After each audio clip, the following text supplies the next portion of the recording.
Parliament हो, European parliament हो, इसके अंदर काम हो रहा है और रिपोर्ट्स कम अज कम पेपर पे लिखी हुई एक्चुअल पब्लिश्ड रिपोर्ट्स जो हैं वो तैयार भी हुई और वो सामने आ रही हैं।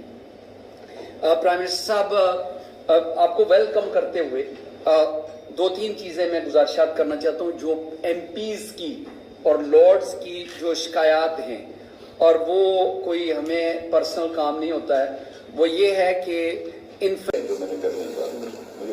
सर एक बात मैं भूल गया था, और वो ये है कि वेबसाइट और इंफॉर्मेशन जो है वो अवेलेबल नहीं है लोगों के लिए। मैं आइलैंड गया तो वहाँ पे उनको प्रेजेंटेशन चाहिए थी, वेबसाइट से इंफॉर्मेशन चाहिए थी, गूगल से इंफॉर्मेशन कश्मीर के ऊपर नहीं थी। और वहाँ पे नेशनलिस्ट लोग जो एंटी पाकिस्तान हैं वो वहाँ पे मौजूद थे और उन्होंने इंफॉर्मेशन दी। उन्होंने कहा जी कि लड़के जो बता रहे हैं आपको देते हैं, वेबसाइट है, ऐसी बात नहीं है।